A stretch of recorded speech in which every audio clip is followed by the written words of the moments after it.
आचार्य गुणभद्र स्वामी यहाँ शास्त्राभ्यास करने की प्रेरणा हमारे को दे रहे हैं। शास्त्रों की अनेक प्रकार की विशेषताओं को बतलाते हुए उन्होंने कहा विस्तृत शाखाओं के समान है और ऐसा कोई प्रकरण नहीं है जो शास्त्र में अवेलेबल नहीं हो। माने जिसकी जैसी रुचि हो वो उस अनुसार ग्रंथों का पठन कर सकता है। जिसको जिस चीज में इंटरेस्ट हो उस प्रकार के विषय, उस प्रकार के प्रकरण उनको शास्त्रों में अवश्य ही मिलेंगे। ऐसा नहीं होता कि आप चाहें किसी विषय को पढ़ना और वो इस विषय इसमें नहीं मिले। साइंस, मैथमेटिक्स, ज्योग्राफी सब कल अपने बहुत सारे विषयों की चर्चा की थी। ये सारी बातें शास्त्रों में मिलती है। ऐसा नहीं होता कि किसी व्यक्ति को किसी चीज की रुचि नहीं हो। जिस किसी भी चीज की रुचि हो उस तरह की चीज इसमें मिल जाएगी। माने आपको यदि म्यूजिक की रुचि है तो समझ लो आप उसमें भजन, भक्तियाँ, स्तुतियाँ ऐसी होंगी और बहुत अच्छी अच्छी धुनों में। माने पवैया जी ने तो ऐसी धुनों के प्रयोग किए हैं विधानों वगैरह में, और भक्तियों में, विधानों में ऐसी उत्तम धुनों के प्रयोग हैं कि आप यदि उनको गाते हैं, गुनगुनाते हैं तो निश्चित रूप से वो तत्व लाभ का कार्य भी करती है, शास्त्राभ्यास का कार्य भी करती है। माने भाव भी भरे हैं। और आपकी रुचि किस में, मैं उसकी बात कर रहा हूँ। कल मैंने कई प्रकार की रुचि की चर्चाएं की थी, जिनमें कुछ बनाना करना, डिजाइन, ड्राइंग, पेंटिंग, मॉडल और इस तरह जो भी आप जिसमें इंटरेस्ट है आपका, वो सब आपको यहाँ मिलेगा। हर तरह के प्रकरण आपको यहाँ मिलेंगे। देखिए आप, इन सब का मूल आधार क्या है कि शास्त्राभ्यास करते हुए हम रागादि का नाश करें। ये मूल बात है। माने इसके बिना पढ़ना कोई कार्यकारी नहीं होगा। आप यदि पढ़ रहे हैं तो क्यों पढ़ रहे हैं, शास्त्राभ्यास की प्रेरणा क्यों दे रहे हैं? क्योंकि इसके पिछले वाले श्लोक में कह दिया गया था रागादि नाश करना है। जिन जीवों के हृदय में, जिन जीवों के परिणामों में रागादि नाश करने की बात है, या जो रागादि को नाश करना चाहते हैं, उन जीवों की यहाँ चर्चा चल रही है। अपने उपयोग और अपने मन को शास्त्र अभ्यास में अवश्य लगाएं। देखिए आप, अब अपन आगे बढ़ते हैं। भावार्थ का तीसरा पैराग्राफ 163 पेज पर।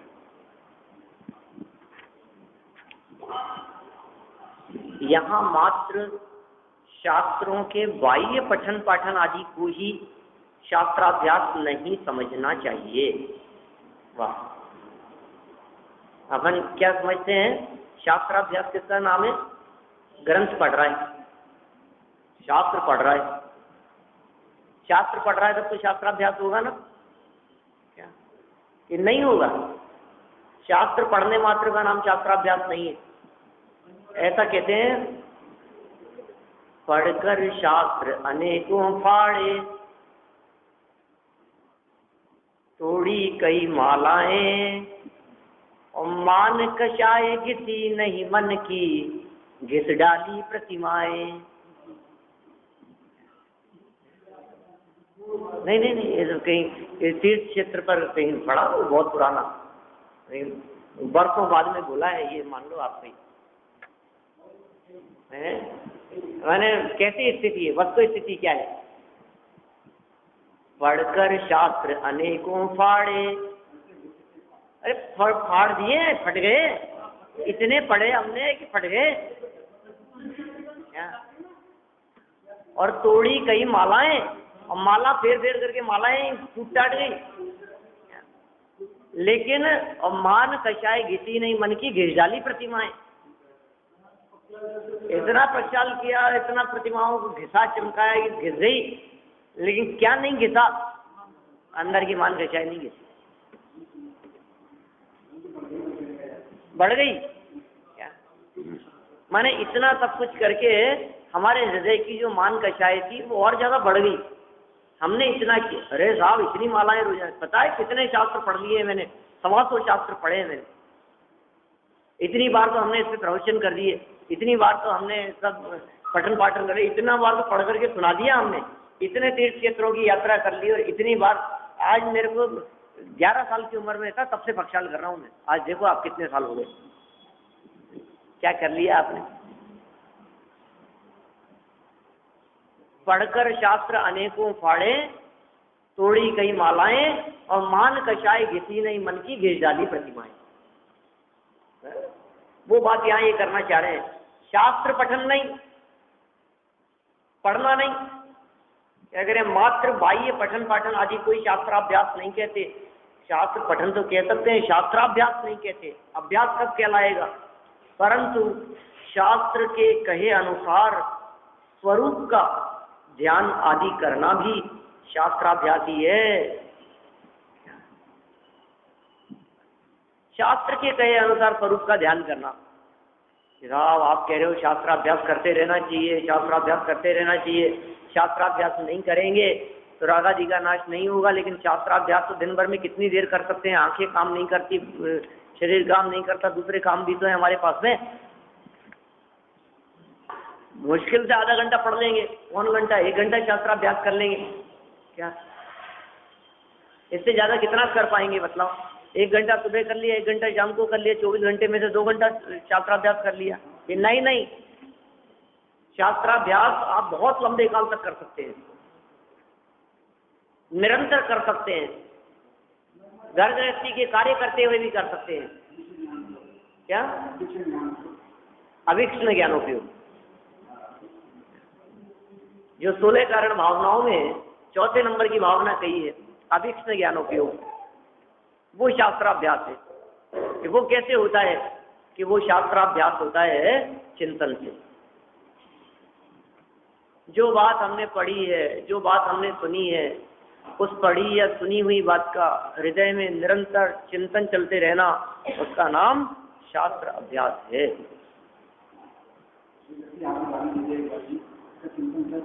कैसे चलता रहता है बताओ? सोचता ही रहता है उसके बारे में, वो कषाय है। लेकिन कह रहे हैं जैसे उस तरह चिंतन चलता है। देखो लौकिक में कोई व्यक्ति देह की प्रशंसा करते हुए तो उसका भी चिंतन चलता रहता है। आज सोचिए, आज 1-2 मिनट के लिए आपके प्रवचन में तारीफ कर दूं, दिन में कितनी बार वो बात याद रहेगी घर जाकर के। आज तो पता है, आज तो उन्होंने गजब ही कर दिया था मेरे बारे में, तो उन्होंने जो प्रशंसा की है सबको बोलेगा 2-4 बार दिन में घर जाकर के, जो मिलेगा उसको। आज तो मेरे में ऐसी क्वालिटी है, वास्तव में बात तो सच्ची कही थी उन्होंने, मैं हुई ऐसा ही। ये देखो क्या हो गया इसको। हम ये कह रहे हैं प्रशंसा को याद रखता है, निंदा को याद करता है, लेकिन बाह्य निंदा और बाह्य प्रशंसा ये दोनों ही प्रकार की तेरी चीज नहीं है भाई, ये असली बात नहीं है। बाहरी निंदा भी तेरी नहीं है और बाहरी प्रशंसा भी तेरी नहीं है। निंदा और प्रशंसा से जो निरपेक्ष तत्व अंदर में जो मौजूद है वो तेरा स्वरूप है, उसको पहचानता नहीं है, इसलिए इस प्रकार की प्रवृत्ति होती रहती है। यह मान कषाय घिसी नहीं मन की, घिस डाली प्रतिमाएं। हृदय में अंतरंग में मौजूद जो मान कषाय है वो तो घिसी नहीं। अभिमान, घमंड, मायाचारी, छल कपट, विकार भाव, इसकी तो कुछ कमी हुई नहीं, और बाहर में हम कमी करते रहे, क्या होगा उससे बताओ? तो कुछ भी नहीं होने वाला है।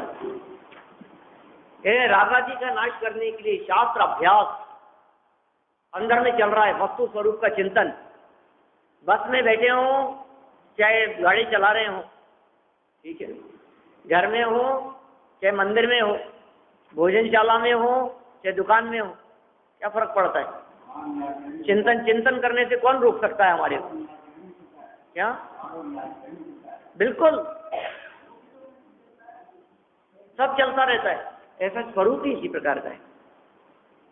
चिंतन कौन सी जगह पर रुकेगा? हर समय चिंतन चलता है। अरे बिजनेसमैन का चिंतन जिस तरह बिजनेस बढ़ाने के लिए निरंतर चला करता है, ग्राहकों के लिए माल कहाँ से खरीदना है, कौन आने वाला है, कहाँ सस्ता मिलेगा, कहाँ किसको बेचा जा सकता है, निरंतर इस तरह जो चिंतन चलता रहता है। हम कह रहे हैं आत्म स्वरूप में वृद्धि के लिए, निर्मलता के लिए, शुद्धि के लिए ऐसा चिंतन क्यों नहीं चलता है? परेशानियों को दूर करने के लिए चिंतन चलता है, लेकिन राग आदि को दूर करने के लिए चिंतन नहीं चलता है। तो ये असली परेशानी तो राग आदि की है, असली परेशानी तो विकार की है। तो आचार्य देव यहाँ शास्त्र अभ्यास, और किसे कहा शास्त्र अभ्यास? शास्त्र के कहे अनुसार। शब्द क्या दिए? शास्त्र के कहे अनुसार, शास्त्र के कहे बिना नहीं,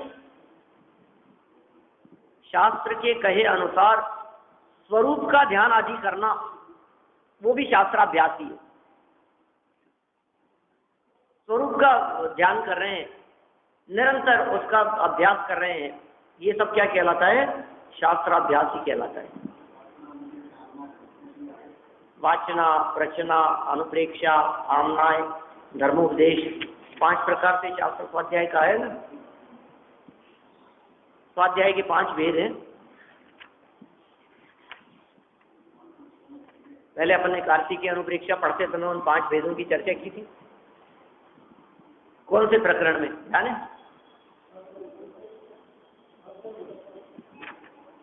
नहीं, कार्तिक अनुप्रेक्षा में कौन से प्रकरण में? तप, तप वाले प्रकरण। तप 12 प्रकार के तप के नाम याद है ना? नहीं होंगे, भूल गए होंगे। अनशन, उनोदर, वृत्ति परिसंख्यान, रस परित्याग, विविक्त शय्यासन, काय क्लेश, प्रायश्चित, विनय, वैयावृत्य और फिर स्वाध्याय। 10वें नंबर का तप है व्युत्सर्ग और ध्यान। इनमें 10वें नंबर का तप कौन सा है? वो तप की चर्चा करते समय वहां तप अधिकार में, द्वादश अनुप्रेक्षा के बाद में तप अधिकार के अंतर्गत 12 तपों की चर्चा करते हुए 10वें नंबर के तप के अंतर्गत स्वाध्याय के 5 वेदों की चर्चा अपन ने अपेक्षित विस्तार से की थी। अब कितनी याद है आप लोगों को? सबसे पहली चीज है वाचना। स्वाध्याय शास्त्राभ्यास की बात कह रहे हैं ना, सबसे पहली चीज क्या है? वांचो आप, माने पढ़ो। पढ़ा ही नहीं हमने और पूछना चालू कर दिया तो फिर प्रश्न कैसे होंगे? उठपटांग होंगे। बिना पढ़े हुए ही यदि आपके जो वचन होंगे वे सारे के सारे वचन उठपटांग होंगे।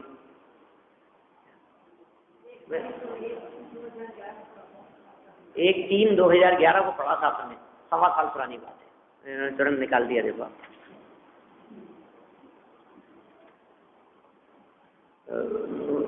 माने देखो, वाचना माने बोलना, पढ़ना, है ना। और फिर प्रश्ना माने पूछना। क्या? नहीं, आज पढ़ा कहाँ? ये पढ़ लिया ना, आपने सुना नहीं? के यहाँ मात्र शास्त्रों के बाह्य पठन पाठन आदि को ही शास्त्राभ्यास नहीं समझना चाहिए, परंतु शास्त्र के कहे अनुसार स्वरूप का ध्यान आदि करना भी शास्त्राभ्यास ही है। आगे इसमें सारी बात। वाचना का मतलब है पढ़ना और प्रचना का मतलब है पूछना। और आप, ये क्रम है इनका, मतलब आपने जब तक पढ़ा नहीं है तब तक आप पूछने के अधिकारी नहीं है। कैसी बात कर रहे हो आप? पढ़ेंगे नहीं तब तक पूछेंगे नहीं? हाँ, बिल्कुल नहीं पूछेंगे आप, क्योंकि बिना पढ़े पूछेंगे और बिना पढ़े आप बतलाएंगे तो न मालूम आप क्या क्या बात करेंगे। अभी कल की ही बात है थी, मेरे सामने कोई आए और उन्होंने इस तरह की चर्चा की। बहुत कुछ किताबें वगैरह लिखते हैं शास्त्र, और वो कुछ इस तरह की बातें कर रहे थे कि वो है ना, ये अरहंत होना वो ज़्यादा अच्छी बात है सिद्ध होने की अपेक्षा से। अरहंत जो होते हैं ना उनमें विकार नहीं होता, और जितने सिद्ध हुए हैं ना वो सब विकारी हुए हैं। क्या, मैं चुपचाप सुनता रहा। किताबें लिखते हैं। और फिर ये कहा कि सिद्ध जो होते हैं ना, बोले मैंने चिंतन से निकाली है ये बात। और ये जो सिद्ध जो होते हैं ना, जैसे मान लो भरत जी है, वो सिद्ध हुए, वो सब भिखारी थे। बाद में अंतिम क्षणों में उनकी शुद्धि हो गई होगी, लेकिन उन्होंने सब, भले चाहे वो रामचंद्र जी हों, कोई भी हो, वो सब सिद्ध हुए। और लेकिन जो अरहंत का जीवन आप यदि देखोगे तो अरहंत का जीवन जो है वो गजब होता है, निर्विकारी होता है। तो अरहंत अपने आदर्श होने चाहिए, सिद्ध नहीं। क्या क्या बातें करते हैं, इनको कुछ पता ही नहीं है। सिद्ध बनने के पहले अरहंत नियम से बनते हैं, जो अरहंत होते हैं वही का बाद में सिद्ध बनते हैं। ये कोई दो व्यक्ति है ही नहीं अलग अलग। फिर मैंने क्या कहता, मेरे पास समय भी नहीं था। मैंने कहा इनके साथ में भी बुद्धि लगाना और तर्क वितर्क करना उचित नहीं है। फिर मैंने उनको इतना जरूर कहा कि मैंने कहा आप जो बात कह रहे हैं आप ये तीर्थंकर के संदर्भ में कहिए, आप ये तीर्थंकरों का जीवन उत्कृष्ट होता है जन्म से ही, ठीक है। तीर्थंकर आरंभ की यदि आप बात करते हैं और जिन सिद्ध की आप बात कर रहे हैं वे सिद्ध तो उत्कृष्ट हैं, लेकिन सिद्धों मतलब जो सामान्य केवली जो हुए हैं, सामान्य केवली होकर के जो सिद्ध हुए हैं, हो सकता है उनके अतीत में और उनके जीवन में काफी विकृतियां रही, ये अभिप्राय था उनका। लेकिन कैसी बातें होती है, आप कुछ का कुछ बोलोगे, आप जब तक आपने खुद ने अच्छी तरह से स्वाध्याय नहीं किया है ग्रंथ का, शास्त्र का, तब तक आपके द्वारा कही गई बातें जो है वो बिल्कुल अप्रामाणिक होगी, उल्टी सीधी होगी बात। रोजाना कोई ना कोई इस तरह के लोग, कभी कोई मिल जाते हैं, कभी कोई मिल जाते हैं। मतलब ऐसा भी कहते हैं कि एक दिन वो मिल गए थे यहाँ आपके इसमें, बोले कबूतर जीव थोड़ी ना होता है, कबूतर होता है ना, ये कोई जीव थोड़ी ना, जीव तो मनुष्य योनि में ही है ना। मैंने कहा धन्य है भैया, क्या करें, अब अपन तो समझ में नहीं आता अपने को, अपन क्या बात करें उनसे। बोलो बहुत प्रतिष्ठित व्यक्तियों की बात है, बोलो आप कुछ नहीं समझते हैं, कुछ ऐसा पता नहीं है, मन माफिक धर्म की व्याख्या करने लगते हैं। शहरी पंचेंद्रीय जीव है, समझदार है, बुद्धिमान है, कबूतर सम्यक दर्शन की प्राप्ति कर सकता है, नहीं दुखी है, सच्चा सुख प्रकट कर सकता है, तिर्यंच गति का जीव है। नहीं, जीव तो सिर्फ मनुष्य योनि में होते हैं ना, बाकी जीव थोड़ी ना होते हैं। जीव नहीं होते तो फिर क्या होते हैं वो? ये सब कब होगा? वाचना के बिना प्रचना होगी तो ऐसा होगा, ठीक है। तो जो भी पूछे आप पहले पढ़ें और फिर नहीं समझ में आए तो पूछें। पूछने का तरीका भी यही है।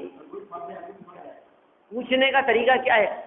आपने कोई भी व्यक्ति से कोई भी प्रश्न ऐसे ही कर लिया, आप उसको ये बतलाएं जिससे आप पूछ रहे हैं सही तरीका क्या है कि हम इस विषय पर स्वाध्याय कर रहे हैं, पढ़ रहे हैं, मैं ये ग्रंथ पढ़ रहा हूँ, मैं ये ग्रंथ पढ़ रही हूँ, मैंने यहाँ तक पढ़ लिया है, इसमें एक विषय ये आया था, उसके इस पेज पर इस तरह की कुछ चर्चा आई थी, लेकिन ये बात हमारे गले नहीं उतर रही है, इसकी क्या विवक्षा है तो बताएं।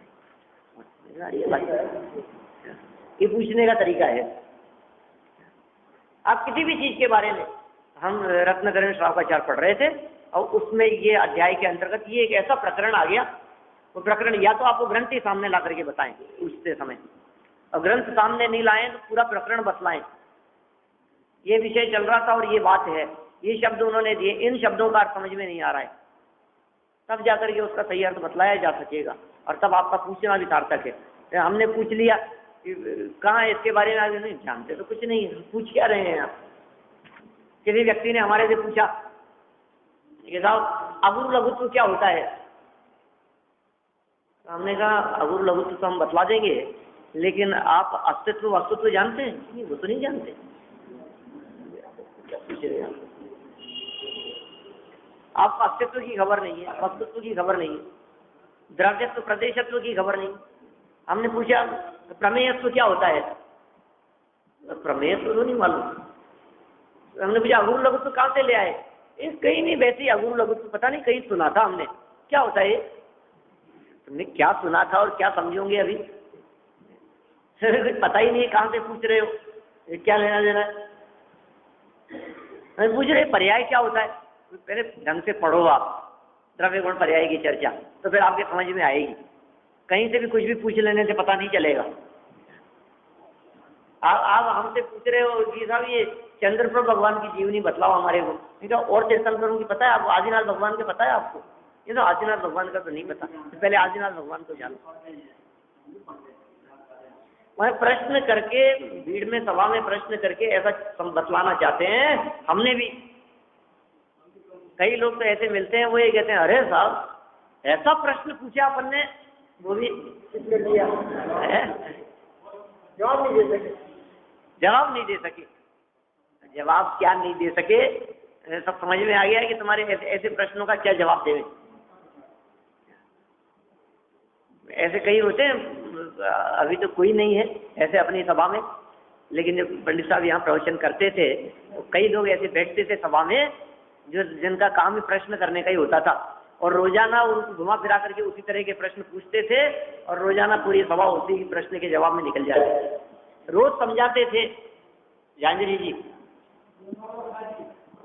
रोजाना समझाते थे उनको, और फिर बाद में अंत में ये कह देते थे कि तुम्हारी समझ में नहीं आएगी। क्या पहले पहले अच्छे से विचार करो उसके बारे में, फिर पूछना। आप 2 मिनट चलने नहीं देते थे और फिर प्रश्न खड़ा कर देते थे। 1 घंटे का प्रवचन 1 लाइन पे चलता था। 1 लाइन पे, मतलब आप शुरू हो जाओ तो आखिरी में दो पता पड़ जाएगा कि क्या विषय चल रहा है। सही बात है। नहीं, वो शुरू में आकर के एक पैराग्राफ पढ़ देते थे क्या, और फिर उसके बाद में वो प्रश्न उत्तर चलते रहते थे और बात खत्म हो जाती। कोई मतलब नहीं है। आप जो पूछ रहे हैं उसके पहले पढ़ें, वाचना, उसके बाद में पूछना, प्रश्ना, और फिर ऐसा नहीं पूछा है तो जवाब क्या दिया जा रहा है उससे कोई मतलब ही नहीं है। क्या आपसे जो पूछा जा रहा, आपने जो पूछा है, आप कम से कम गहराई से उस उत्तर को सुने और फिर उसके बाद में जो उत्तर वक्ता के माध्यम से दिया गया है उसके बारे में चिंतन करें। अनुप्रेक्षा किसका भेद है? अनुप्रेक्षा स्वाध्याय का। पूछना किसका भेद है? पूछना भी स्वाध्याय है। देखो आप, पढ़ना तो स्वाध्याय है ही, पूछना भी स्वाध्याय है, और उसके बारे में किया गया चिंतन वो भी स्वाध्याय है, और फिर उसके बारे में गहराई से किया गया चिंतन, घोलन, विचार, बुद्धि में तर्क वितर्क और चलने लगा ऊहा को उसके बारे में, वो आमनाएं, वो भी स्वाध्याय है। और फिर इतने सब के बाद में शास्त्रानुसार किसी बात के निर्णय पर पहुंचकर उस बात को किसी और को समझाना, किसी और को बतलाना, किसी और को सिखाना, वो भी स्वाध्याय है, धर्मोपदेश है। माने धर्मोपदेश का नंबर इतने प्रकरणों से गुजरने के बाद आता है। पढ़ा नहीं, पूछा नहीं, चिंतन किया नहीं, आपके चिंतन में कुछ चलता नहीं है और आप बिना चिंतन के आकर के बैठ गए गद्दी पर और समझाना चालू कर रहे हैं, तो आप क्या समझा पाएंगे? आप समझाने के पहले उस चीज के बारे में चिंतन करें कि मुझे क्या समझाना है। अब चलता है गद्दी पर नहीं बैठा है कोई बात नहीं, 4 आदमियों के बीच में बैठ करके चालू कर दिया आपने समझाना। धर्म का क्षेत्र ऐसा है, हर व्यक्ति अपने अपने हिसाब से समझाना चालू कर देता है। ऐसे ऐसे लोग मिल जाते हैं, वो ये कहते हैं 24 तीर्थंकर 24 थोड़ी ना हुए हैं कोई तीर्थंकर, काल्पनिक बातें, जैनी क्या, और 5-7 लोगों के बीच में बैठ करके समझा रहे हैं। ये सब हिंदुओं ने भी वो 24 बना दिए, उनके यहाँ 24 अवतार है, उनके यहाँ 24 पैगंबर है, अपन लोगों ने भी 24 लिख दिए तीर्थंकर। बाकी 24 कुछ नहीं है, तीर्थंकर तो एक ही हुए महावीर भगवान बस। और उनको तर्क से समझा रहे हैं, युक्ति से समझाने का प्रयास कर रहे हैं। क्या हो गया इनकी बुद्धि को? कर क्या रहे हैं समझ में नहीं आ रहा। जैनी कहलाने के लायक है जो व्यक्ति कहते 24 तीर्थंकर नहीं। ऋषभ देव से लेकर पार्श्वनाथ तक 23 तीर्थंकरों को नहीं मानते हो, उनके अस्तित्व में शंका खड़ी करते हो, वे कौन है? वे व्यक्ति उपदेशक, उपदेश दे रहे हैं। तो देखिए यहाँ उपदेश देना एक बहुत बड़ी जिम्मेदारी है। उपदेश के पहले चिंतन होना चाहिए। फिर क्या कहते हैं कि ये बात हमारे चिंतन से निकली। अरे चिंतन तो तब हो गए जब पहले पढ़ा और पूछा और सुनाओ, तब उसके बाद चिंतन होता है। पूरा चिंतन नहीं चलता है। अकेला हम चिंतन तो करें लेकिन पढ़ें कुछ नहीं, तो बिना पढ़े चिंतन कायदा करोगे आप? बोलो, आपने पढ़ा ही नहीं है, वस्तु स्वरूप विचार खुशी से आपने लाइन ही नहीं पढ़ी है। जिसने राग द्वेष काम आदि चीजें आपने लाइन पढ़ी ही नहीं है, तो आप चिंतन कायदा कर रहे हैं। शास्त्र में जो बात पढ़ी गई है उस पढ़ी गई बात का चिंतन, वो भी स्वाध्याय है। शास्त्राभ्यास ये जो यहाँ बतला रहे हैं रागादि के नाश के लिए, इसका मूल हेतु इन्होंने दे दिया यहाँ चिंतन। आप सोचिए, यदि सिर्फ ग्रंथ लेकर के पढ़ने कोई शास्त्र स्वाध्याय कहेंगे तो फिर ग्रंथों की परंपरा तो बहुत बाद में चालू हुई है। उसके पहले के जीवों के स्वाध्याय का क्या होगा? हम आपसे पूछते हैं 12 प्रकार के तप मुनिराजों के जीवन में होते हैं? बराबर होते हैं मुनिराजों के जीवन में 12 प्रकार के तप, सबके जीवन में होते हैं। तो 12 प्रकार के तप होते हैं, तो उनमें स्वाध्याय नाम का तप भी उनके जीवन में होता ही होगा, नहीं तो फिर 11 थोड़ी ना होंगे, 12 होते हैं। इसका मतलब मुनिराज के जीवन में स्वाध्याय नाम का तप भी होता है। दर्शनाचार्य स्वाध्यायी थे या नहीं थे?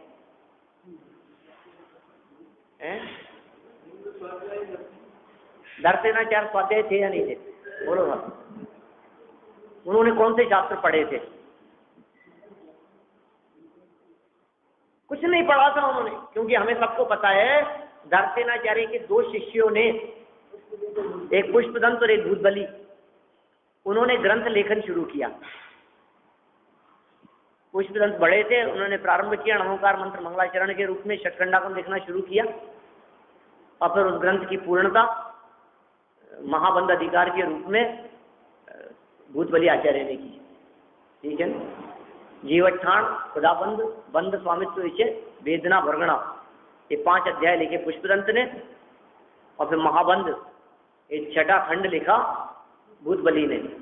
और इन 6 खंडों से युक्त जो आगम लिखा गया, सर्वप्रथम आगम, प्रथम श्रुत स्कंद, जैन परंपरा का, दिगंबर जैन परंपरा का सर्वप्रथम लिपिबद्ध लिखा गया शास्त्र षटखंडागम, उसका नाम था पुष्पदंत भूतबली ने लिखा। उनके गुरु जीवन में एक भी शब्द नहीं लिखा, उनके पहले लिखा ही नहीं गया था, तो जब उसके पहले था ही नहीं लिखा हुआ, पढ़ा भी नहीं होगा उन्हें। जब लिखा ही नहीं था, पढ़ा भी नहीं होगा, तो स्वाध्यायी थे या नहीं थे? उन दर्शनाचार्य के गुरु स्वाध्यायी थे या नहीं थे? उनके गुरु स्वाध्यायी थे या नहीं थे? आप सोचिए, विचार कीजिए उसके बारे में। भद्रबाहु स्वाध्यायी थे या नहीं? भगवान महावीर स्वामी के बाद में और केवलियों की परंपरा के बाद में समझ लीजिए आप, इंद्रभूति गौतम, सुधर्म और जम्बू स्वामी, इन 3 अनुबद्ध केवलियों के बाद, अननुबद्ध केवलियों की भी परंपरा बंद हो जाने के बाद, 5 श्रुत केवली, और उसके बाद में 683 वर्ष तक चलती हुई मुनि परंपरा में हुए सैकड़ों मुनिराज, हजारों नहीं कह सकते हैं अपन, वो सैकड़ों हजारों मुनिराज, ये सब एक भी क ख ग पढ़ने वाले नहीं थे, बोलो आप। लेकिन सारे के सारे मुनिराज, भावलिंगी मुनिराज, वस्तु स्वरूप का विचार और चिंतन करने वाले थे। 12 प्रकार के तप उनके जीवन में देखे जा सकते थे। वे सब के सब स्वाध्यायी थे, तो उन सब का स्वाध्याय चिंतनात्मक था, पठनात्मक नहीं था।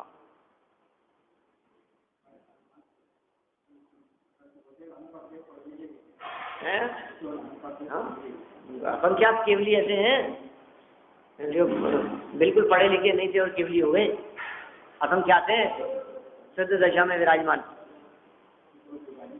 क्या स्वरूप को जान लिया?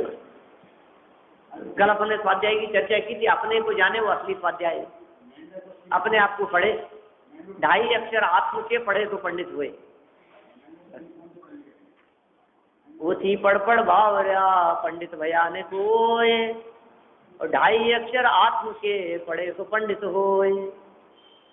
ठीक है, कबीरदास जी की पंक्तियां हैं, एक शब्द अपन ने बदला है। क्या? हाँ,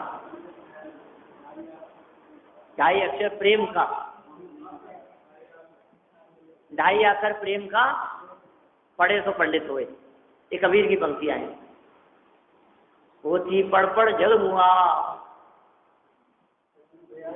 पंडित भया न कोय, और 2.5 अक्षर प्रेम का पढ़े तो पंडित होए, ये कबीरदास जी की पंक्तियां।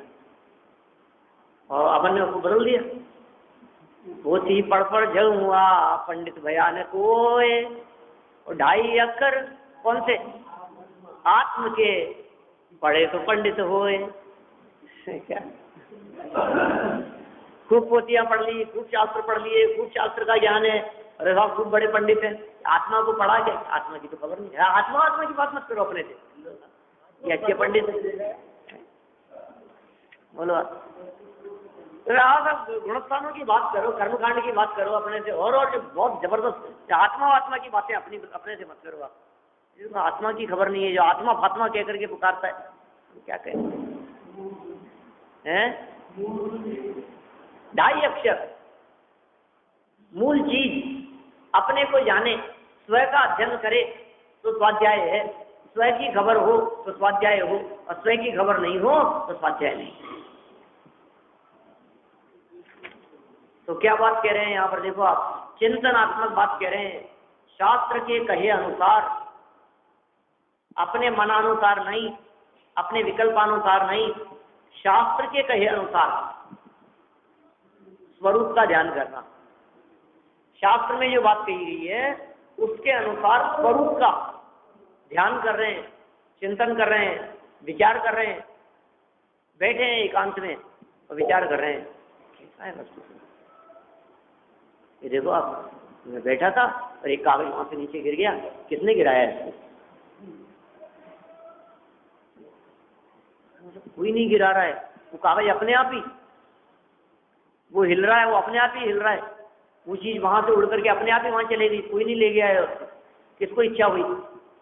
इसका मतलब बिना इच्छा करने पर भी उसका काम अपने आप हो रहा है। तो फिर मैं मूर्ख हूं जो इच्छा करता रहता हूं?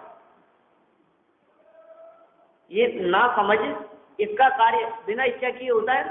माई कैसी इच्छा करता होगा कि अभी ये यहाँ से ऑन करेंगे, फिर उसके बाद में आकर के यहाँ बोलेंगे, तो फिर मैं इनकी आवाज को तेज करूंगा, ऐसा विचार करता होगा माई? अपने आप ही हो रहा है ना। सारे जगत का कार्य जब अपने आप हो रहा है तो फिर ये मेरा कार्य अपने आप क्यों नहीं होता? मैं ऐसा क्यों सोचता हूं कि नहीं साहब करना तो पड़ेगा ही, बिना किए कैसे होगा? अचेतन के कार्य कौन करता है? उद्गलों के कार्य कौन करता है? घर में रखी हुई टेबल टूट गई, किसने तोड़ दी? बल्ब फ्यूज हो गया, किसने कर दिया? बताओ मेरे को। चलता हुआ पंखा रुक गया, कैसे हुआ वो सब? ये बताओ मेरे को, जवाब हुआ। कपड़े गंदे किसने किए जो आपने पहने थे? वो आपने तो सोचा नहीं था, 3 दिन हो गए पहने पहने, गंदा ही नहीं हो रहा है, थोड़ा सा कर लें ऐसा गंदा उसको। कैसे हो गया वो गंदा? आपके नहीं चाहते हुए भी उसका परिणाम है। एक एक चीज के बारे में जितने ये जो होते हैं ना दार्शनिक लोग, ये सब ऐसे होते हैं। जितने फिलोसफर होते हैं वो सब ऐसे होते हैं, वो सोचते ही रहते हैं और उनका ऐसे ही चिंतन चलता रहता है। दुनिया के लोगों को लगता है कि पागल है क्या? मोर की जो पंख दिखाई दे रहे हैं, ये डिजाइन किसने बनाई है? बोलो। तो देखो आप, आइंस्टीन, एक वैज्ञानिकों को आप देखेंगे, ये न्यूटन, मतलब आप बुद्धि लगाओ नहीं, पेड़ पर से एप्पल गिर गया, नीचे क्यों गिरा? दिमाग लगाना चालू है,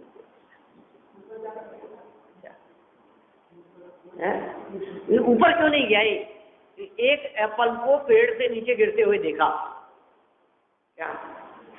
और फोर्स ऑफ ग्रेविटी, गुरुत्वाकर्षण का एक नियम सिद्धांत उन्होंने निकाल दिया।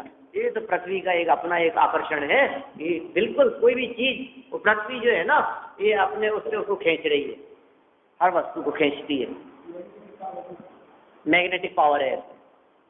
कुछ ना कुछ ऐसा उल्टपटांग पूछते रहे। वैज्ञानिक भी ऐसे होते हैं, दार्शनिक भी ऐसे होते हैं, मतलब कुछ ना कुछ उनका चिंतन इस प्रकार का चलता रहे।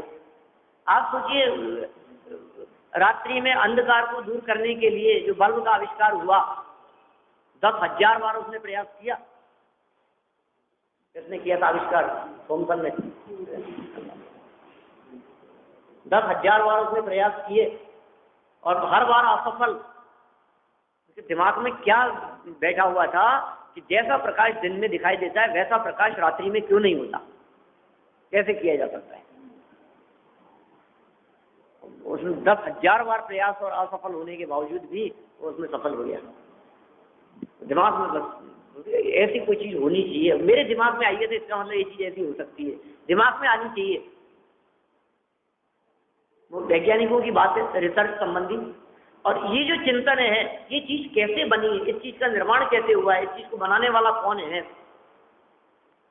जब हमारे को दर्शन शास्त्र पढ़ाते थे प्रोफेसर वगैरह, तो इस तरह की बात कहते थे। कई बार जो दयानंद भार्गव जी जो हैं, प्रोफेसर दयानंद भार्गव, सुना होगा आप लोगों ने नाम, बहुत प्रसिद्ध वक्ता हैं, ब्राह्मण हैं, भार्गव हैं, और लेकिन जैन दर्शन के दार्शनिक ग्रंथों के बहुत अच्छे व्याख्याता हैं, और जैन सभाओं में अनेक बार उन्हें मुख्य वक्ताओं के रूप में बुलाया जाता रहा है। और वे कुलपति थे विश्वविद्यालय के, और फिर उसके बाद में हमारे को पढ़ाया भी उन्होंने, बहुत सारी बातें हैं। तो वो कहते थे हमेशा, जब हमारे को उन्होंने पढ़ाया तो उन्होंने ये बात कही उन्होंने कि आप जो यदि दार्शनिक हैं, यदि आप, तो आप इस तरह से चिंतन कीजिए, आप ये वस्तु ऐसी क्यों है, अग्नि गर्म क्यों है, उसके गर्म करने के पीछे क्या आधार है।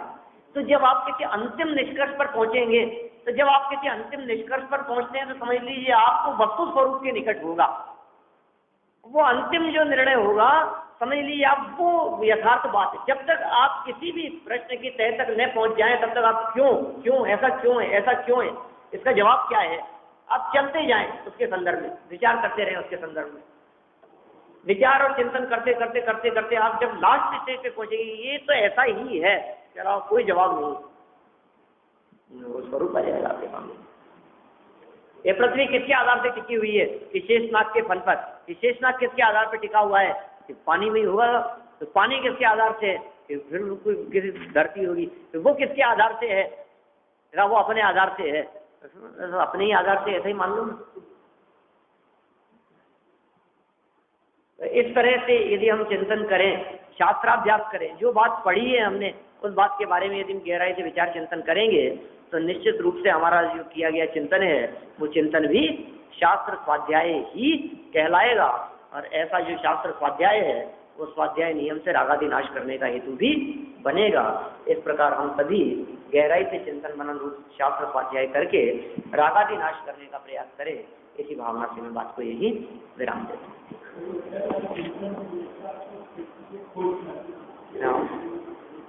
मैं ज्ञानानंद स्वभावी हूँ, मैं ज्ञानानंद स्वभावी हूँ, मैं हूँ अपने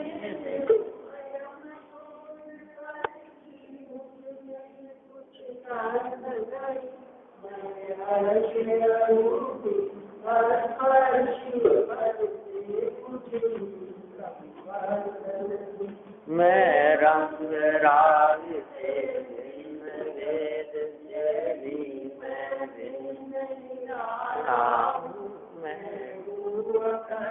चैतन्य से जगत में रमने वाला हूँ।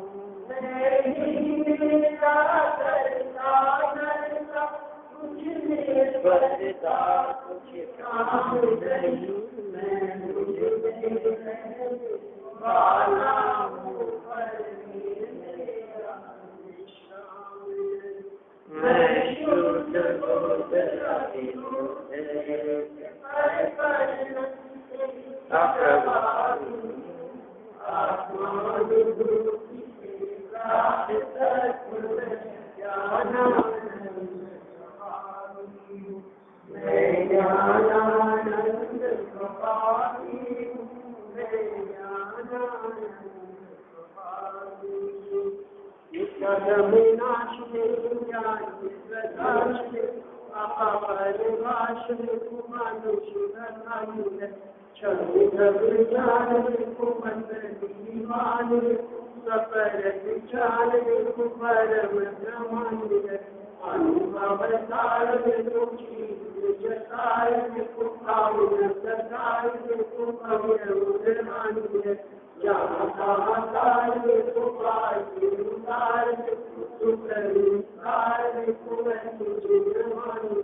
शांति